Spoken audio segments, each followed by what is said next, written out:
Uh, Obviously, we look for variety because of our 10 recipes, and that gives us opportunities to make something special with 10 recipes, whether we use 2 or 3. But to be really good, whatever ends up in a bottle, to be really good in that bottle, you're fighting a battle, uphill battle that it can never be won unless you begin with the best of the best raw materials.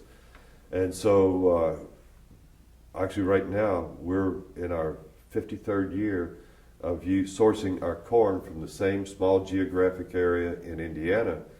And we've always paid a premium, not to get all their crops, but to get the best of these farmers' crops in this area.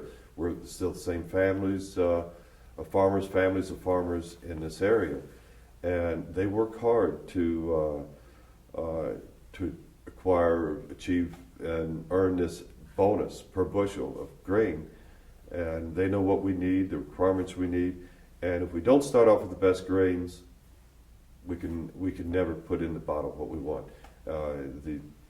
Generally, and that relates to smoothness and mellowness, as well as the flavor, but the smoothness and mellowness in particular are impacted by the quality of the grains.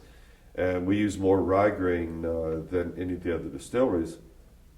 And we look at every rye crop grown around the world. We've been sourcing most of our grains. We look at Canadian rye, North American. Most rye grain can be grown in Kentucky or Indiana or Tennessee in the surrounding area. But the best rye grain is grown in colder climates to be used in the bourbon process.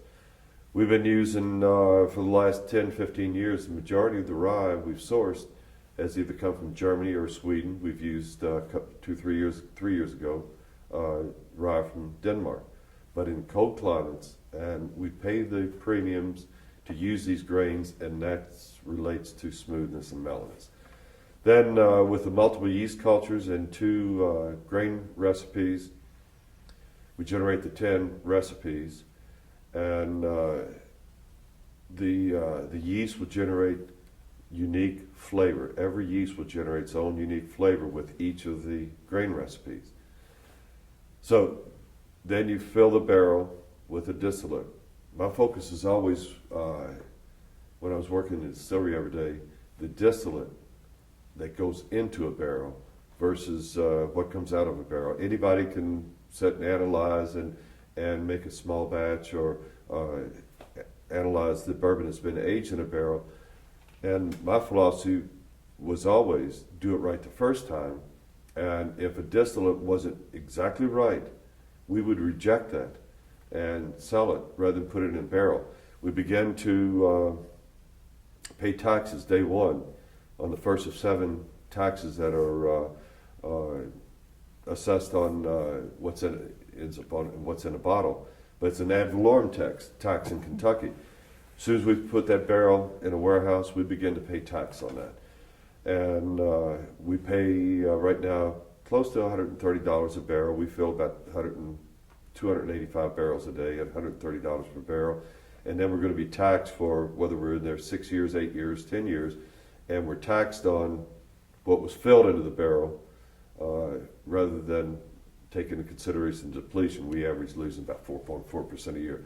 There's a lot of tax dollars, so it's better to incur those losses up front at a distance. Don't fill that barrel if it's not just right. And then once it gets in a barrel, about 2/3 of the total flavor of bourbon is generated in the aging process from the wood. It's the natural sugars of the wood. And so it's a combination. It has to be good going in the barrel, even though the barrel itself provides 2/3 of the flavor. If it's not good going into the barrel, it doesn't have. It can't make something good out of something that wasn't good to begin with.